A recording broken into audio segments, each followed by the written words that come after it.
Must be Thursday. Welcome to We Are Something Else, episode 144, Tangible Assets. And we're here. It's your boy Kaleo. There's CB, there's E-Rich. Fellas, what's up? It's good, bro. Thursday. I got my KD, I'm a PG County ninja look going on. Middle of summer. Doesn't matter what you do, you know he's not coming here. Exactly, but it's the middle of summer. It's a hoodie and kind of a Scully kind of vibe. Hey, what's good, bro? You looking like these young kids out here that wear hoodies and long pants and skull caps when it's 90 degrees outside. Right. And that full face mask. I can't think of the rapper's name that kind of started Jim that trend, Jones. But I was about to say Jim had he was I guess they were at a photo shoot, and one of the cameramen, he was like, hold up, he said, you got to be about the iciest person that I know, because you out here with a full skull mask on, a hat, a hoodie with the hood on, jeans, and acting like it ain't too much. It's not, everybody else got shorts on, and it's 90 degrees outside. It's too much. First of all, die of heat exhaustion or what? Like too much. Anyway, speaking of that, Cali's been hot like crazy for whatever reason. Feels like Super Bowl weekend, where it was just hot for no reason. Hopefully we're trending on lowering those temps, but other than that, look, it's Thursday. I'm ready for this conversation, and right. I think we have a good controversial. Is it just E this week? Yeah, we definitely had a heat wave going on here now. I mean, it hadn't really gotten like in the high 90s up until like last week, up until this week. But this week is, man, it's you know how 90 degrees on this side of town is horrible. But yeah, look, week is gone by. We're here Thursday again. So with that said, let's wrap. So I'm gonna lead off with this one because I'm dressed like a PG County dude right now, and we're gonna, this Iverson Mall is a staple of PG County, right? E knows what it is. CB, I don't know if you ever. I'm sure you've heard of Iverson Mall. Oh yeah. Don't know if you ever been there. No, I've never had the pleasure. Okay. You're not missing much. Now. And I'm trying to think, when I was younger, Iverson Mall, mind you, it's in Temple Hills. When I was younger, I think I remember Iverson Mall kind of being, the go-to spot. I mean, I remember like the music stores over there. They had shoe stores galore. I just, as a younger kid, it did seem kind of, larger than life at a certain point. I do remember the parking garage has always been one of those places you don't want to park at. God knows what happens in that garage, mostly crime. Even back then, there was issues with that garage. So, but yeah, look, so this week, Iverson Mall was auctioned off and sold for a whopping $20 million. Some people say that it undersold in value, or they say, that it was too high. The bid started at $8 million and ended up at 20. So, and I think when we had Levita on the show, we were talking real estate, and she was saying how another shopping center down the street from that, where the Crystal Skate Rink is, another kind of staple is now Skate Palace, another staple of that area, that shopping center had just sold as well. So we can kind of see, on both ends what's getting ready to happen here. And also that the first sign was also Iverson Mall getting like a facelift just on the outside, not the inside. The facelift was they got a Chipotle, they got a tropical smoothie, like a Mama Lucia pizza. They started getting like these big commercial name places that starting to feed in here. So like the writing was on the wall that, the outside was getting a facelift, but the inside necessarily was. So What does that spell? Starts with a G, ends with a trification. But let's go around. Let's talk about this because this is what's happening. 20 million.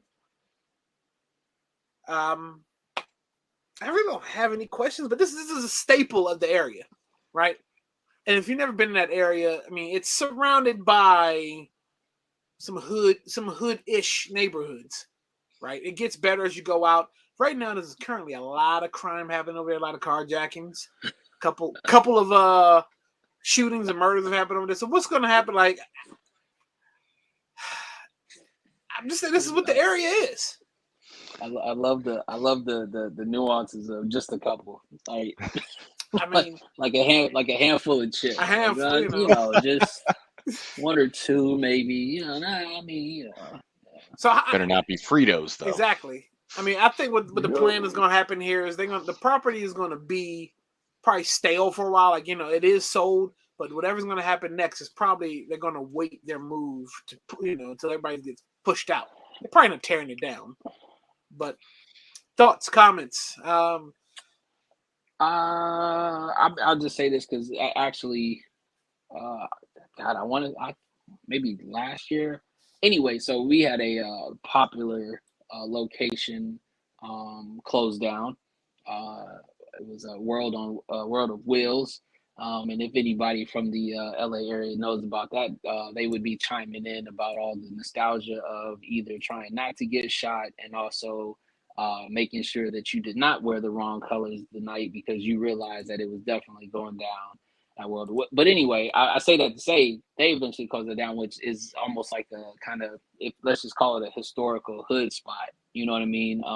It's probably going to be stale for a minute because of the area until they kind of gentrify the rest of the area. Then they'll probably turn that into something. But, I think what happens is, eventually, and we've seen this from the age that we are, the stigmatism is that over time, these bad locations are eventually going to get bought out because they're going to start selling around or outside of that. And then they're going to slowly kind of migrate into that location. And eventually, it's only going to be a matter of time. And I think this is just, history unfolding itself as far as like where these landmarks of what we probably knew as kids or, for you being from that area, not from that area, but understanding what that meant, just to know different from anybody who's going to chime in from here and say World of Wheels, like, your childhood or other locations. And when you drive past, you're not even going to realize that it's whatever it is going to be in the next couple of years. You're just going to be like, damn, that's crazy. So, and there's another like neighboring shopping center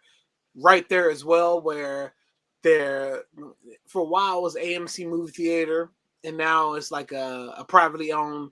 And a lot of people say it's one of the better theaters in the area. It's like $5. Every movie is $5. They typically get the newer movies, but like their menu is ridiculous, right? But then it's one of those shopping centers where there's a lot of locally owned stores. Like there's no chain stores over there anymore. There's a giant, but everything else is one-offs kind of thing. And so I'm assuming that's probably next to go. If everything's gonna fall in line, that seems to be next to. I mean, there's like a Taco Bell, like the restaurants, but there's just a bunch of probably mom and pop shops over there that they're getting ready to probably feel it as well. Mm-hmm. So it kind of is highlighting just where we're at as far as like the death of bricks and mortar retail like that, like malls have been dying. I think, being in the Montgomery County area, growing up out here, like we had Lake Forest Mall. Like that was, I remember Christmas time, that place was popping as a kid. Like that's like, I don't think kids nowadays have anything like that because you're doing everything on Amazon and, on the internet. But it's, really just kind of highlighting where we're at, like in terms of what's going on this day and age. People aren't, going to these kinds of spots anymore. And when they do end up in areas that have higher crime rates, it makes it a lot easier for outside interested parties to like kind of come in and swoop in, So it's interesting because I was reading that the people that purchased it were saying that they're going to work with the existing tenants and everything like that. That's a good thing to say the week that you purchase the all the property, but I guess we'll just have to wait and see really what happens, And that's a good segue. See, you here we go with Dali right here. So I wanted to just kind of, for those who've never been to Iverson Mall, and I know Rashad is watching right now, just kind of want to take a trip down memory lane of some of the things that have been affected by this purchase and or like what was been in the works.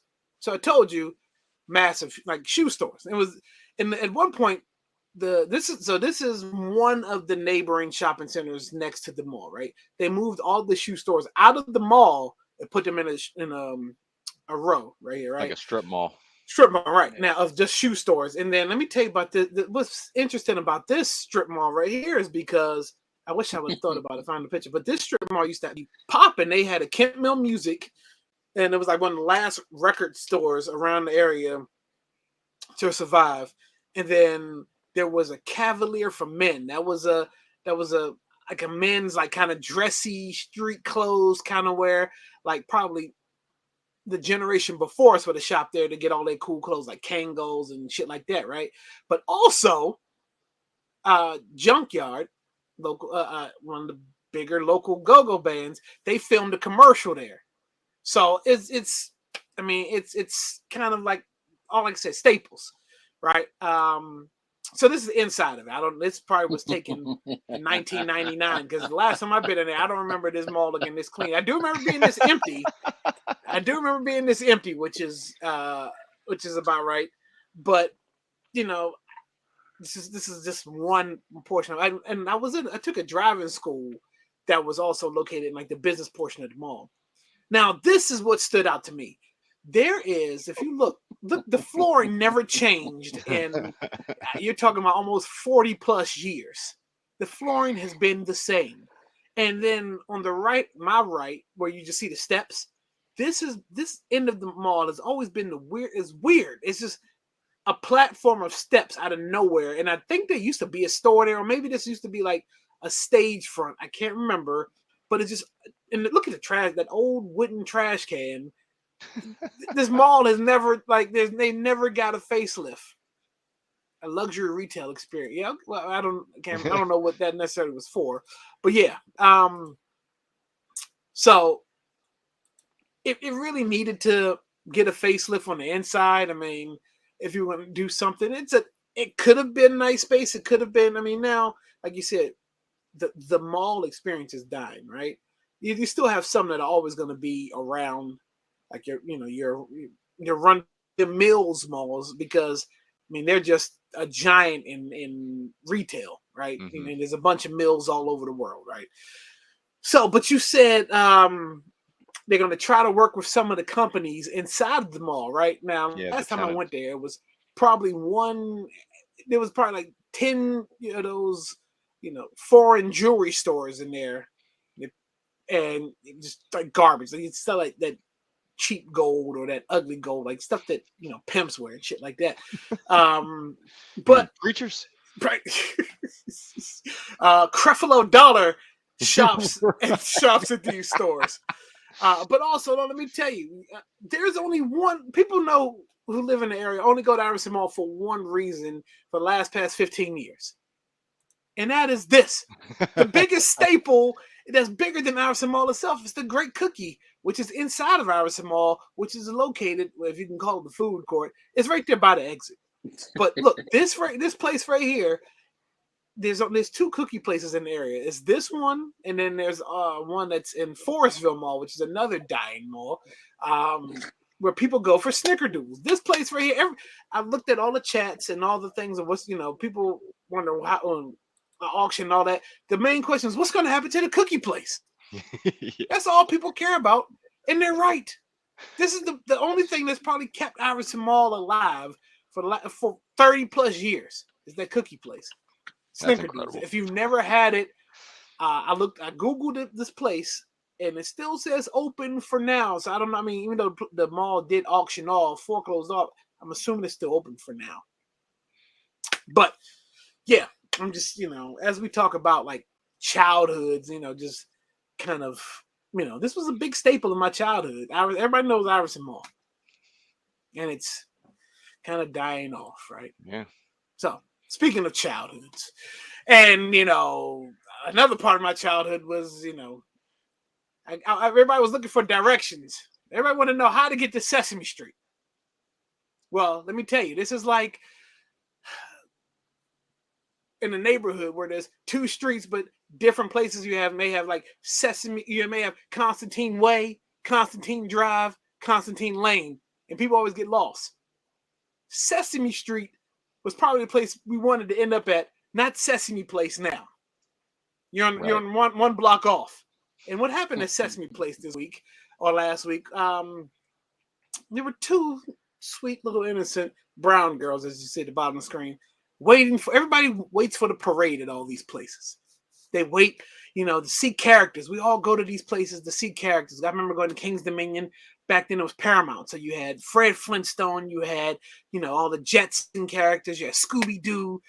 You wanted to take a picture. You wanted to see these characters. And characters used to be laid out across the theme park. Picture opportunities, high fives, and all that. Sesame Place. Now, I've been to Sesame Place. We took Milani to Sesame Place. And let me tell you, we probably saw one character out of 6 hours of being there. And the one character we saw, I think, may have been the Count. And we were trying to take a picture, and they kept going in the back behind the gate where you couldn't go. So this is nothing new. When this story came out, I was like, oh, well, now this has been a problem. But this week, the parade, little girls are waiting for the parade. Everybody's lined up. And Rosita is the character that you see right here, right? So the video starts off where you see Rosita high-fiving people in the crowd, perhaps hugs. And then you see her kind of like do like the no kind of gesture to one patron. You don't see the patron, but you see Rosita go like this. Then you see the little kids kind of waiting for their turn to high five, and Rosita is like, nah, and keeps going. Wow. And then you see like heartbreak in these little kids' faces. Like they drove, I don't know how far they drove, but they went to Sesame Place, spent their money. It's not cheap going to these kids' places. And you don't even get shunned. You get shooed off. Like Rosita's part, these little girls got COVID. I don't want a part of it. They're not wearing masks. I don't know, but it's a big problem now. So let's go around. How do you feel about this?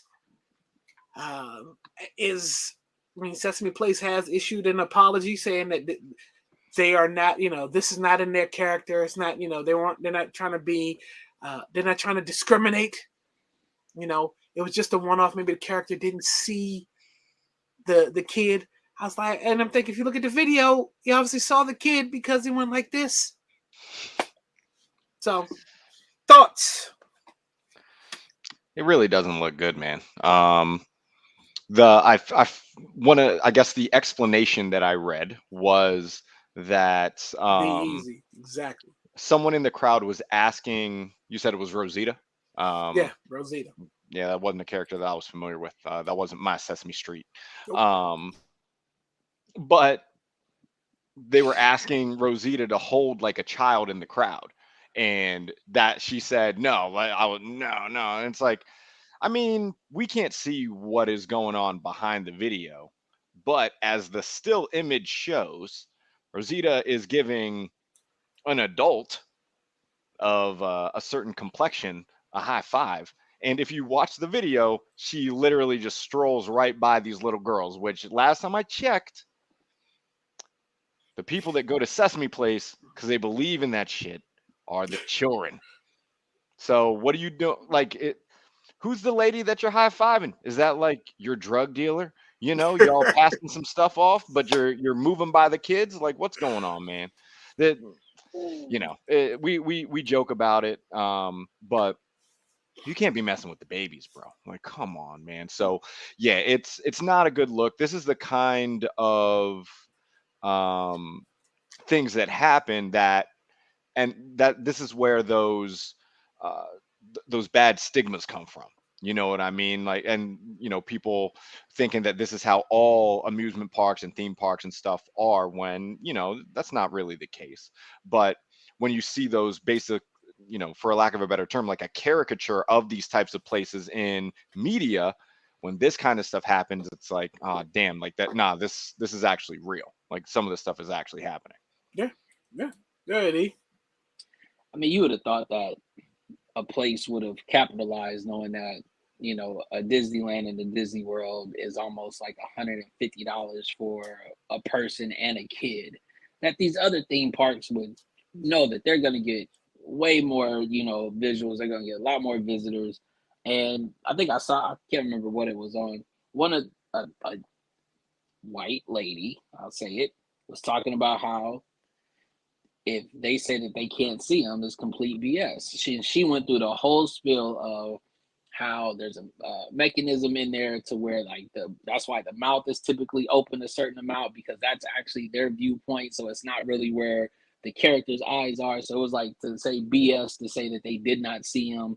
You know what I mean? And I think it's disheartening, bro. Because like you said, these are kids. They are at the point where this is what they need to see, because then they won't make judgment when they get older, because they have the actual how we would like the world to be, which is an equal place where everybody in that mug, regardless of color, was having fun. It was about, the one thing that the one innocent thing that these kids can probably still kind of hold on to, you know what I mean, at this day and age. And here we are, adults fucking it up for them. And, it's sad. And to be honest with you, it would have been one of those moments where, like I said, had I been with my niece and nephew, I definitely would have had to have a talk with them to be like, definitely don't tell your parents what happened, because I would have been kicking Rosita's ass, or I would have pushed her, kicked her in the back, and there was a reason why we were escorted out and why we're home a little bit early. Don't worry about it. I'll give you ice cream. You know what I'm saying? And have my nephew. Why did Uncle CB have to bail out Uncle E? Yeah, right. It's a whole family affair that's happening, and it's all for just one thing. And then guess what? We don't do videos, so it wouldn't have been a thing where, it would have been shown. But let's just. I think at our age, when we, like I said, either nieces and nephews, you know what I'm saying, playing with your kids, it's like that's even rough. And we're talking about it from the kids aspect. The parent that had to sit there and actually kind of witness this as a parent to such a young kid. Like, yeah, you can maybe when they're older, right? And then now you have to give them that lesson. That's too damn young to have to tell the reason why they skipped over you. You know what I'm saying? Because they're not going to comprehend it. Because guess what? These motherfucking characters are all different colors. So if nothing else, what are we teaching them? Right. This is the like the learning stages of child development, right? You got your count, ABCs, 1, 2, 3s, and all that. And here is Rosita the racist looking over the kids. No. That's exactly Rosita the racist. You're not supposed to be racist with a name like Rosita. You know what I mean? Absolutely but not. That's the thing. So they said that. So obviously, an attorney has been put on retainer by the family, and the attorney is saying that the family doesn't want money; they just want a legit apology and things to be put in place to fix this incident. Now, of course, now if you get some money on top of it, it's probably a win-win. But so people, and sometimes I'm watching some of these clips, and people are saying, well, Rosita on the show is a character of diversity and all that. Well, lady, as an adult, this is real life. Somebody is inside that costume. Yeah. If we're being honest, what character on Sesame Street is not supposed to be some example of diversity? Because last time I checked, there are not little red furry dudes walking around in the streets. Exactly. You know what I mean? Exactly.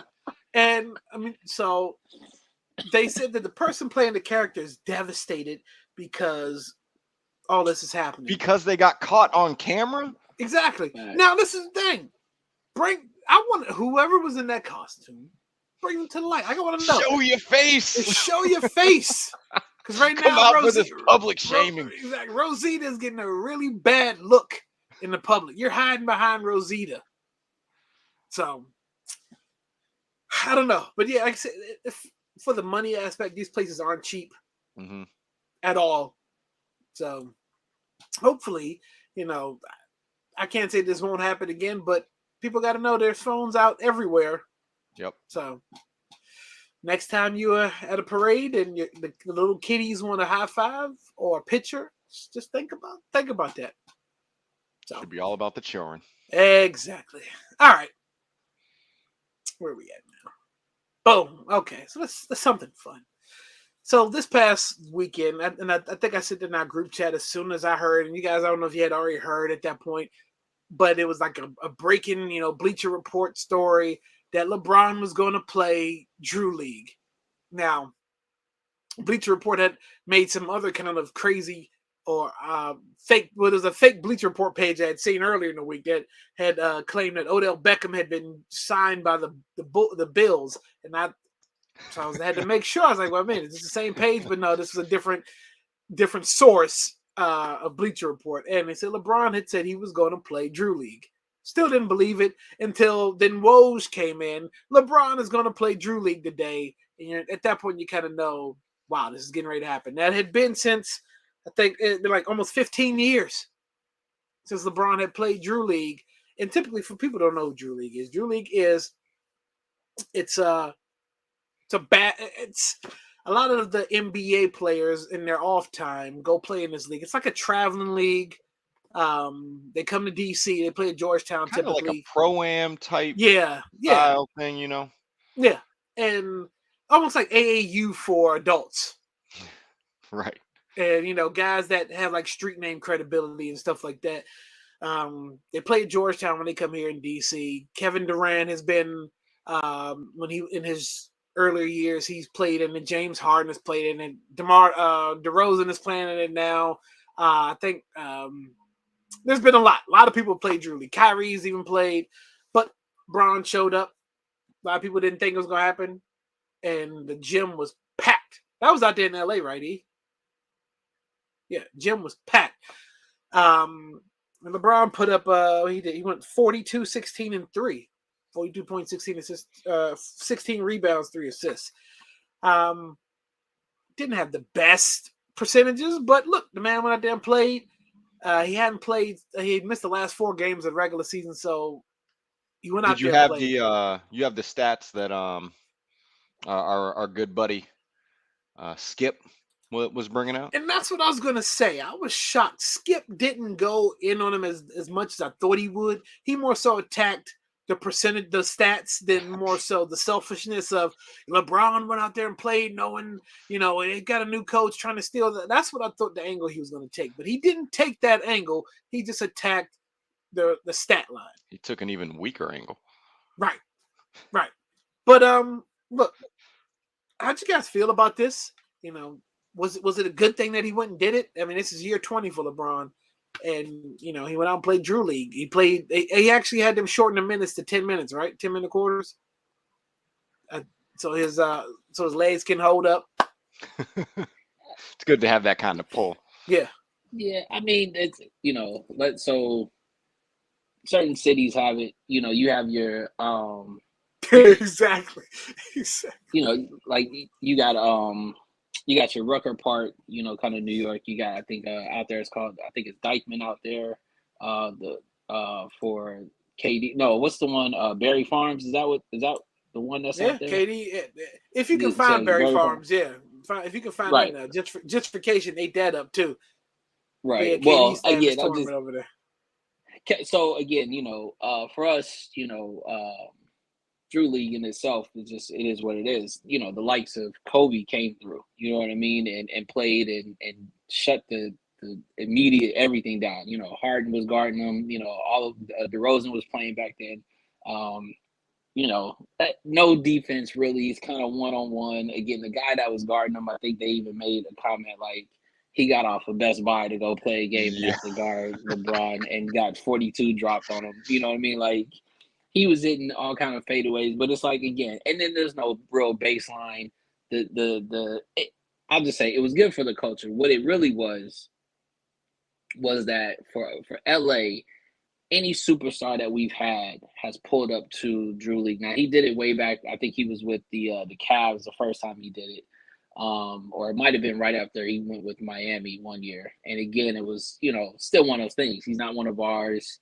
Yeah, he's a superstar, but when the hometown superstar, like when Kobe pulled up, all everything shuts down. I mean, I think that fool rode in his helicopter like out front and was just like, I'm pulling up, I'm about the ball, and I'm out. You know what I'm saying? Hit the game winner and all.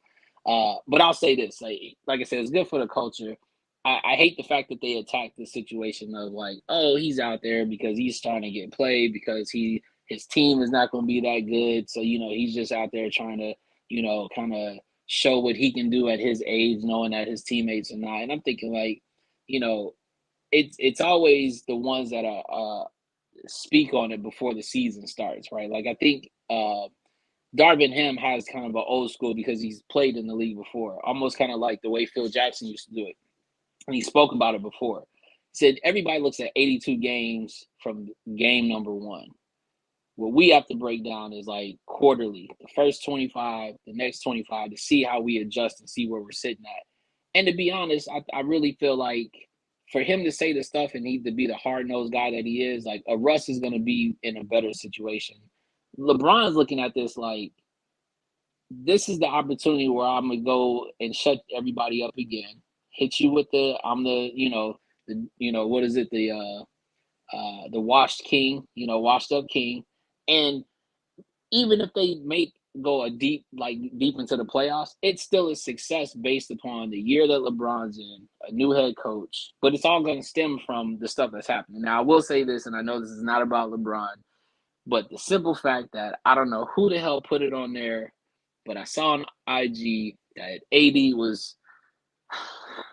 he had touched the basketball and he was dribbling like 2 times from the half court and hitting a 3-pointer. And the guy that was there was like, yes, again. And I'm thinking like, fuck, like his tall, like why is he not in the post? Why is he not like, there's a whole, this is why this is my thing, right? Old school, they used to say like Jordan, Pippen, like all, like they would play and they wouldn't have, even if they have their different trainers, they would come to the point where they would all three be working on the stuff that they know in the season that would actually kind of resonate through that. When are we going to see AD dribbling up at half court, taking 2 dribbles and pulling up at a 3-point line? Dog, I'm sorry, I know it. You shouldn't have brought anything up about this. This shit is killing me. So Guys, I'm done. I mean, I think that it's a good example that he's setting.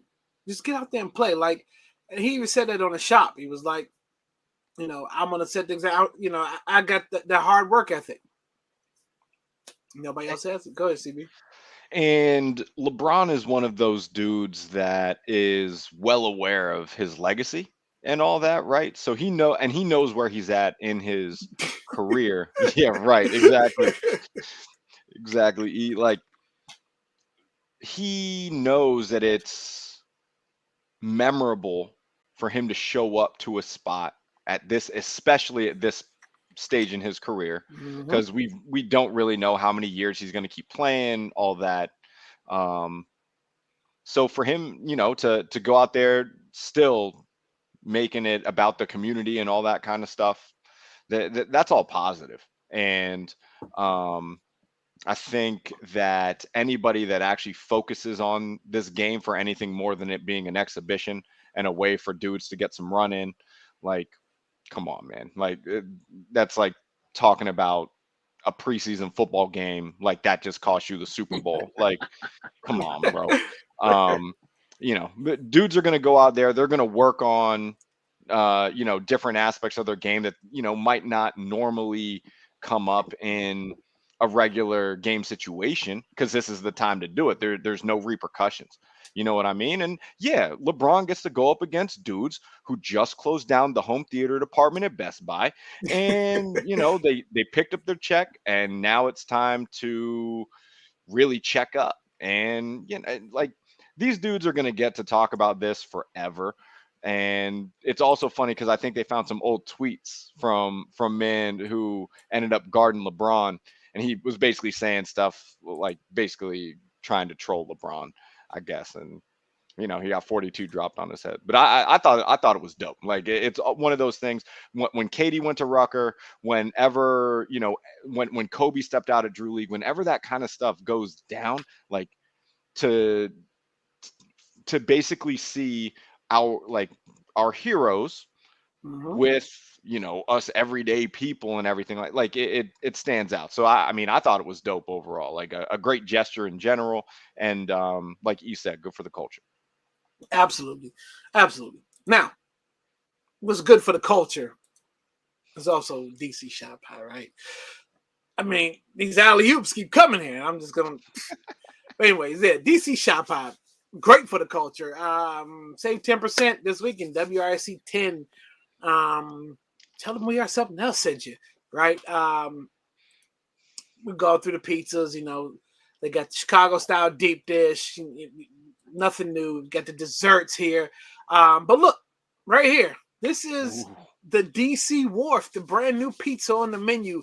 It is lump crab meat, beer cheese, sauteed or fried onions, and crab and shrimp. Golly, look at that!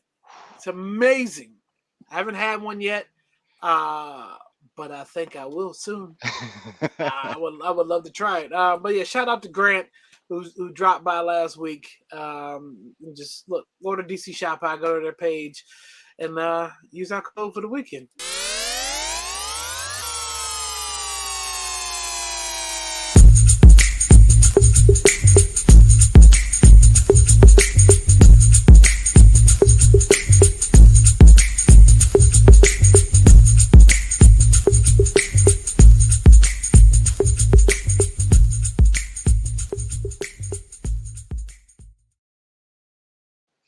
And you know what time it is.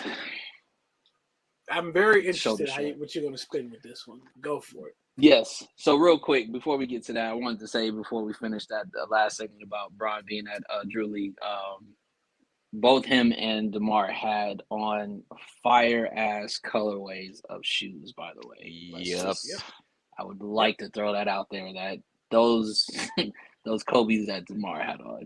Wow. Ridiculous. And I ain't even go front. Those the low LeBrons was definitely hitting it for that pink. Yep. Way. But anyway. All right. So listen, I realized, and I had been, I was talking to myself, and myself responded. Rashad, appreciate you. One of the things that I like last week, I really stumped Cleo, and usually Cleo being stumped is when you know that you've actually done your job, right? For sure, those Kobe's was like that. But if you saw, I wish I would have told him to put up the face that he made when I had him over there, truly thinking about what I had last week for his to see. He was very stumped. So this week, I figured, you know what? I gotta stump him again. I don't think it's gonna stump him when he really, really puts his mind to it. Now, so if you're going with it where I think you're gonna go with it, I'm prepared. Go ahead. Okay. All right.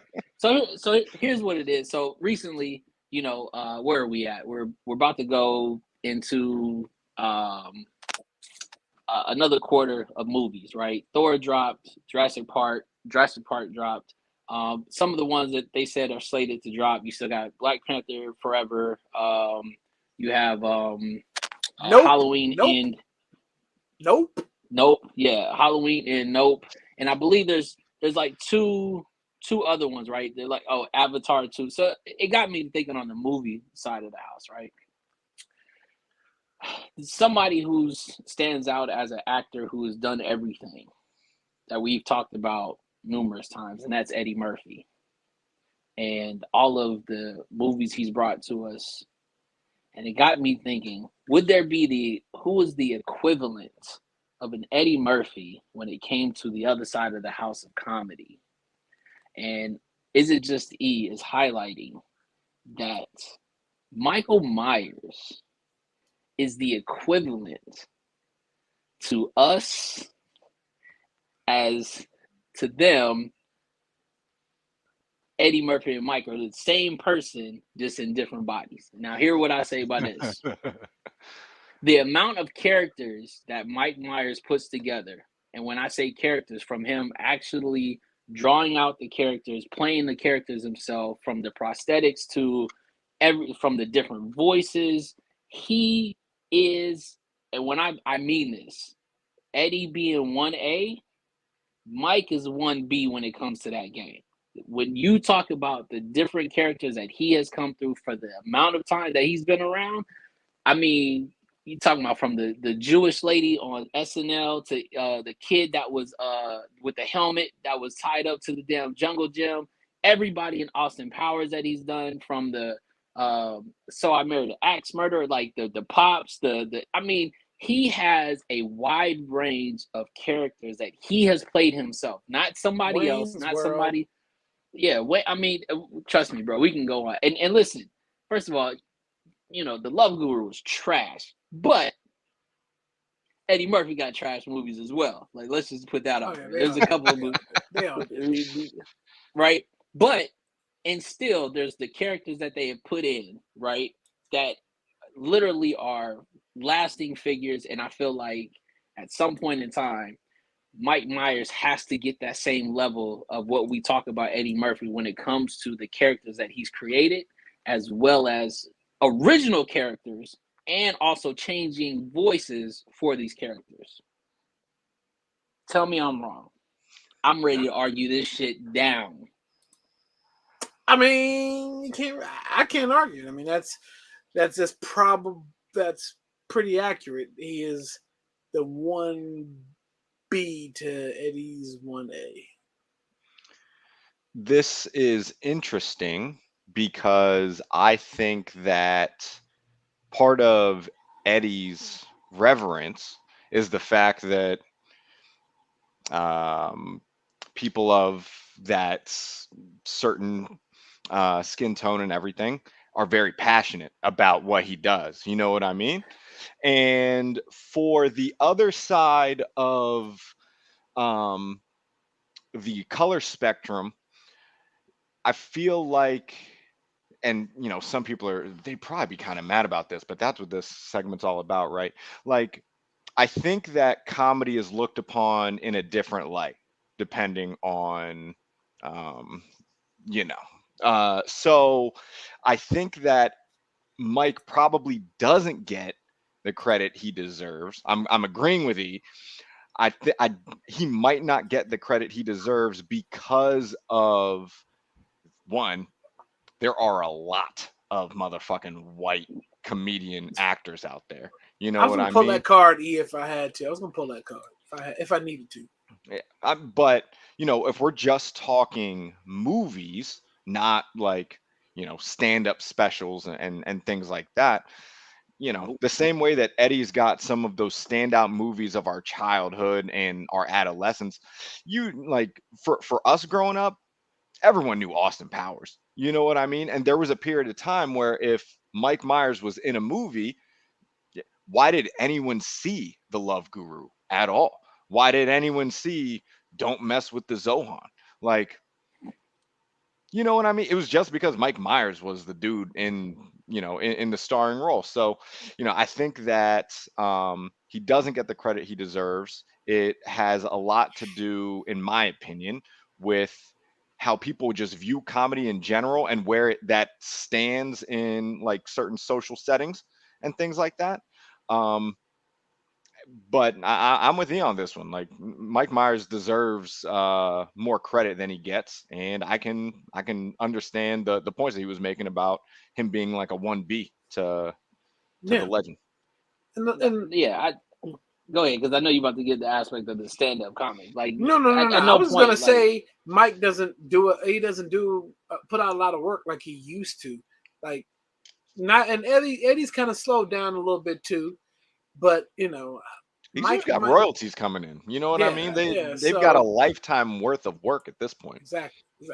and if you look at their SNL days, right, and both of them veering off of that to do the movies, right, that they both hit their lane, and then to come parallel in Shrek, right? Yeah. Having a movie together of voicing and still killing it at that, which is an adult cartoon movie. Oh, yeah. Let's just put it out there, right? That's what Talk Shrek about them is. actually being a dynamic duo.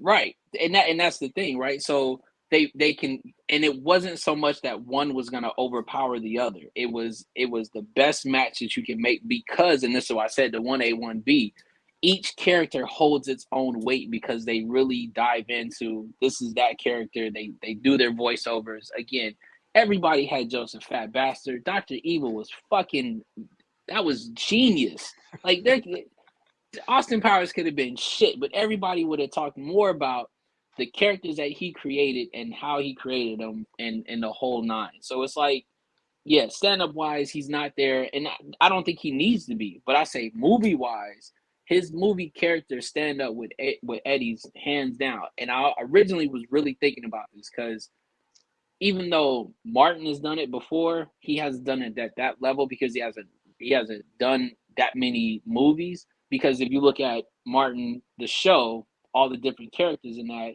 and there's a couple where Blue Streak and I think a couple of other ones that he did, but not he doesn't have enough. He doesn't have enough in the holster to have that many characters. And I said, there's no comparison. Like Mike Yeah, Myers, there's it's not a many. spot on. Yeah, there's not many who play multiple characters or are talented enough to do the multiple individual characters, and you get escaped into thinking that that's a real person. There's not many, and I think that's what carries both of them. Like they're both their talents to another level because not too many people can do that or even attempt to do that. So yeah, I mean, I agree. I agree totally. Oh, where are we at?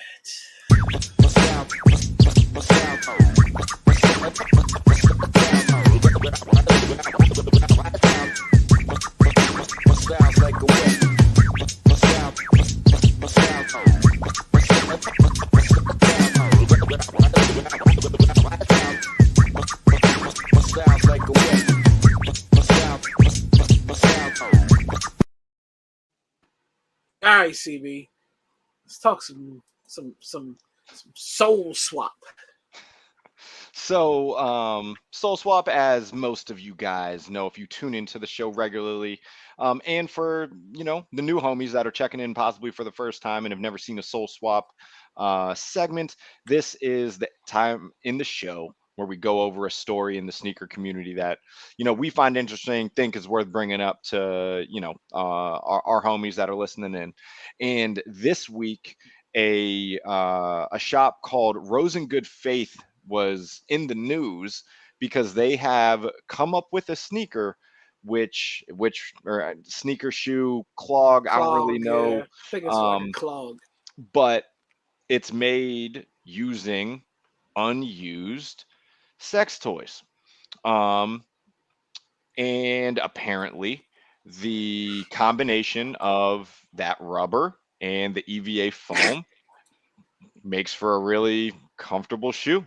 um Yeah, so it's it's interesting. The marketing that they have for it is like kind of hilarious. And I mean, if we're being honest here, all those sustainability models that have come out recently from like the big sneaker companies, Nike, Adidas, like they don't. If they're telling me where they're getting the rubber, I don't remember. They could be getting the rubber from the same place, and they're just not like advertising about it. You know what I mean? Like I wouldn't know, but this is part of this shoe's allure is that it's made from these unused sex toys. Basically, it's a sustainability project. Like, take care of the earth, all that kind of stuff. So this isn't copper drop, but for this week's Soul Swap, would either of you actually consider putting this shoe, clog, sneaker? Would you ever consider wearing this thing, knowing what went into its construction? I mean, I know the good that its predecessor brought to the world. Now, what is it going to do for my feet? If it's going to do the same thing to my feet that it was meant to do in a previous life, sign me up. but the price point is kind of high. But Yeah. I may be willing to spend the money to try to find out. No, I'm still not. I'm still not wearing clogs. I'm still not wearing Crocs. I'm still not wearing. Listen. It's not an appealing shoe, and even with the background story of it, yeah, no, I can't. I just can't do it. Said one of the ads was "Come and get your feet wet." Yeah. The thing is that they did have like you gotta look up some of the marketing. Go to the Nice Kicks Instagram, go to the Rose and Good Faith Instagram, go to their website. Like some of the marketing for this was hilarious. Like intentionally, they knew what they were doing when they went down this path. You know what I mean? So whenever they're mentioning how comfortable and how good it feels in the marketing, that like I can't read that without like laughing. Like my mind lives in the gutter. So you know this is just how it is. I mean, we have Boost, Adiprene, React. I don't know what you call this one, but I'm willing. And look, it does go good with a Vets shirt. shout out to Vets.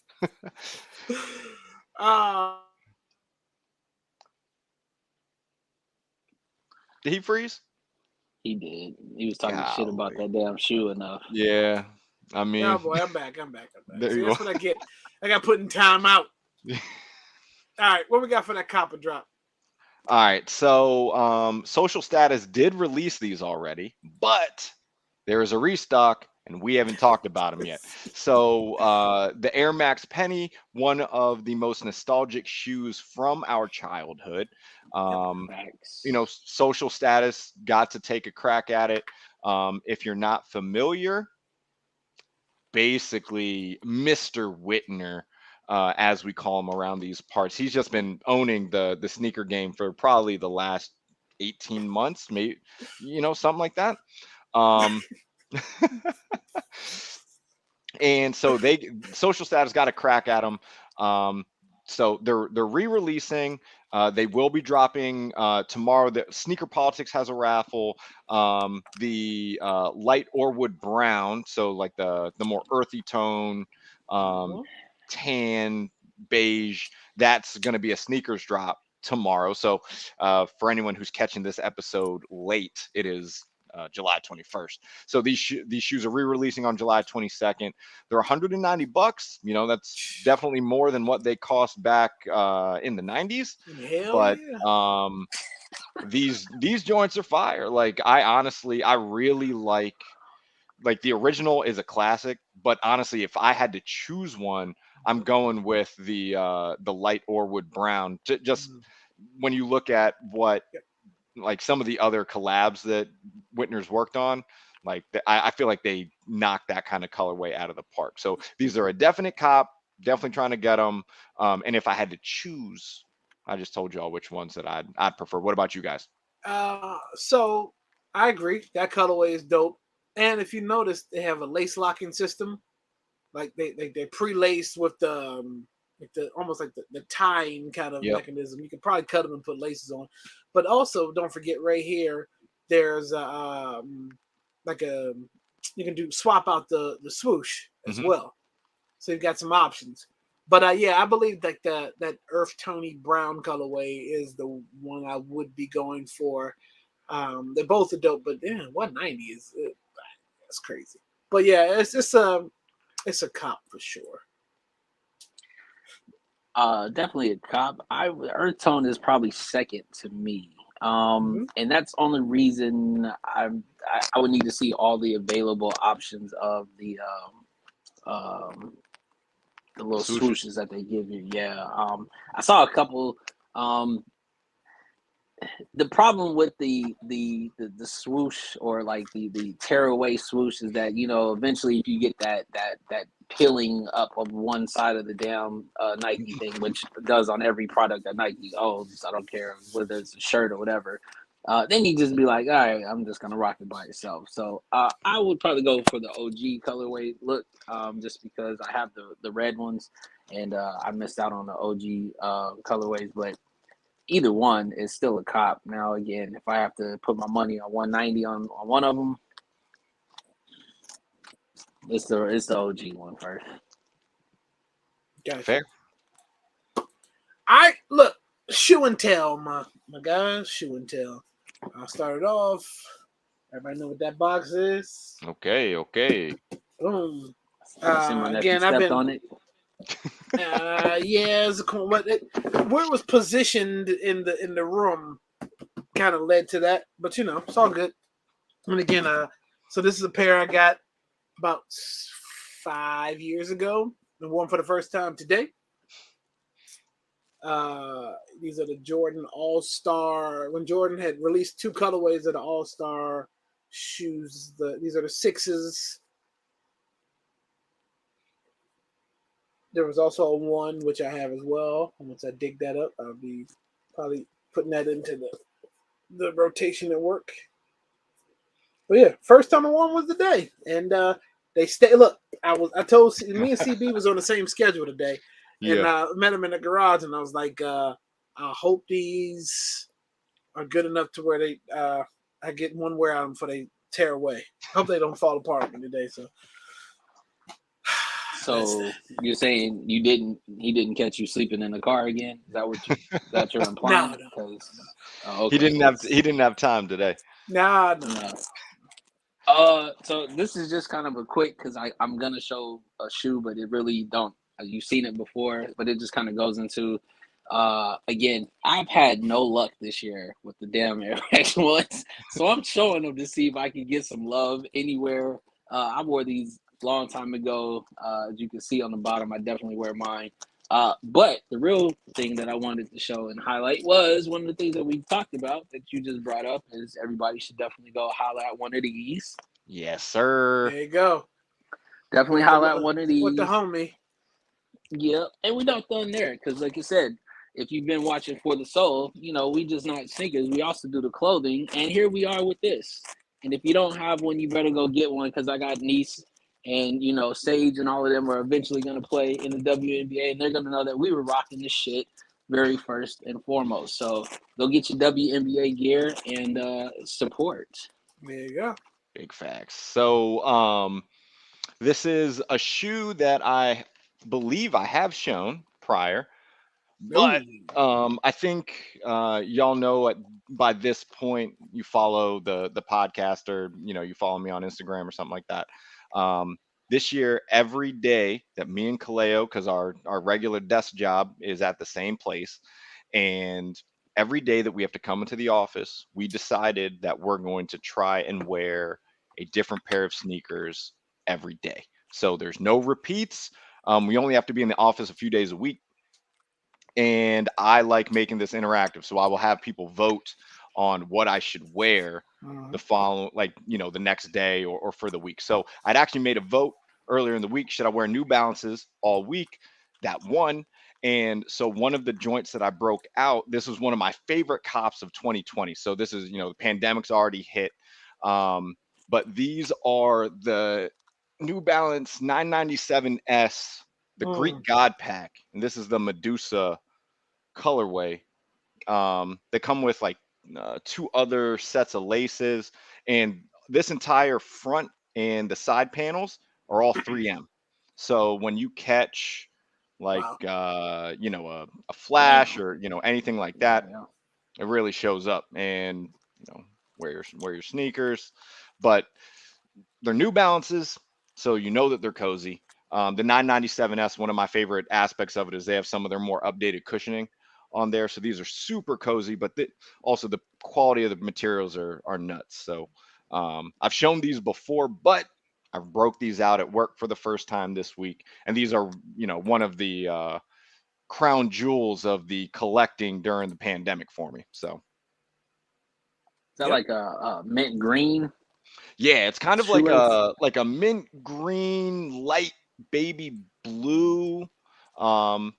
And it kind of matches real well with the yellow that's on here. Like I said, this is the Medusa or the Medusa colorway. There's another colorway in the pack, a Perseus colorway. So if you're familiar with Greek mythology, you will know the history that those two mythical characters have together. But to me, this was the hottest one with the blue, like that mint, and everything. And it's also a primarily gray shoe, and gray New Balances are undefeated. So Dope. Absolutely dope. Absolutely dope. Now, look, we had a good time here. Before we check out of here, you know what time it is. Time to react. So, I went to a winery recently. And, typically at wineries, they play, just, jazz or whatever. And, depending on what kind of festival it is. Well, I'm there this time. It was a little different. And captured two guys playing some of the DC local classics there.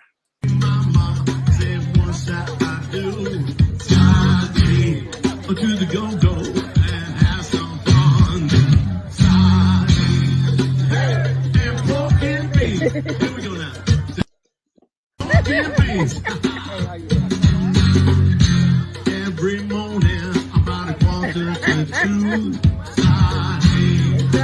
People started doing now do.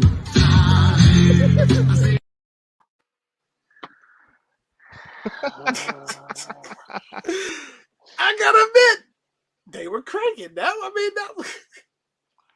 No one was expecting that. No. Not at all. So And when we it talk sounded about like they were Cavalier getting they were getting some cosigns. Yeah. That's what it sounded like. But two guys. It makes me think that maybe this is the side gig for the executives that own the Mambo sauce, that you can buy in the grocery store, not the same one that you get at, one of the local restaurants. But that made me laugh. That's hilarious. Is the perfect thing, absolute example of absolutely can't have shit. This is the response to Tiger Woods in golf. This is the response to Mike Greer being a GM in hockey. This is the response to Freddie Adu in soccer. Is that not Freddie Adu? I don't know how many of our listeners know who that is, but he's still playing too. They weren't crazy, man. That's the sad part about it. Looks like people were having a good time. They were. Yeah. Can't be mad at that. Can't be mad at that. E? Not the Freddie Adu side. Like, what? Where did that even come? Like, bro, I haven't heard that name in so long. Oh shit, not Freddie Adu. I mean, hey, listen, they was getting it. You know what I mean? Like, my thing is, listen, as long as they give it's like a tribute band, right? You got to give the shout out to the original, and it don't sound like they did it. They sound like they realized ain't nobody fucking dancing. We got to come up with something. Hit it, Chad. You know what I mean? Like, that's one of those moments that would happen. So, funny you say hitting it. Speaking of hitting it. Oh no. Oh no. This guy. It's the glasses for me that are sitting on his face. And then when he realized that glass was kicking up in his eyes, that then he decided to put the damn glasses on. He walks into the store, no mask, face fully exposed. Jordan's on. Mind the glasses on his hat. Glasses flying everywhere. Now what wait. I'm gonna put the glasses on now. Now he puts the glass. All right. And I don't even want the shit. Fuck it, I'm out. And then look, he parks right out front of the store where his tag can be ran. Yeah. On this week's episode of World's Dumbest Criminals. Exactly. But then the thing is, my man got like 15 rock throws. And so his form looked like the actors, you know, when they gotta play a football player, but they gotta actually they're tossing the ball like it's only like 5 feet away, so they can't actually do a full motion. Like my man, he didn't look athletic at all right there. Like that is not the film that he wants on tape. Like, sorry, buddy. Nope. Sorry, buddy. Draft stock down. Strength in Madden 0. Exactly. This guy's just a loser in life. Yeah, It's probably for real, his son's J's. Wow. Yeah. Well, look. We've come to that point in the show where we've got to say goodbye. Thank everybody for watching. Like and subscribe to the page. We've got a couple of videos we're gonna be dropping this weekend. Shout out Freddie Adu. Shout out to Freddie Adu. Look, I don't think there's any major albums dropping this weekend. That the Stick video did come out today. I haven't watched it yet, but I heard what was he? It looked like a part of a brick, like or a maybe brick a rock. Yeah, whatever. Yeah. Stick videos out, but Nope. I think Nope is the biggest thing this weekend. So if you're gonna check it out, you know, don't type about it on Facebook and ruin it. Like and subscribe, all that good stuff. What's his last? I'm back, y'all. I know who Freddie Adu. Yeah, I mean, I think the crowd is old enough right here to know who Freddie Adu is. I mean, Start the over. crowd in the DC area, like, how big of a deal was Freddie Adu? You know, like, look him up. He's got his own Wikipedia page, man. Like, exactly. You know. So, and we want to end on this note.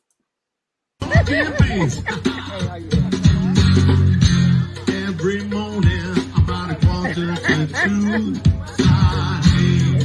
The people started doing now, do. I say, mama, say one shot, I do.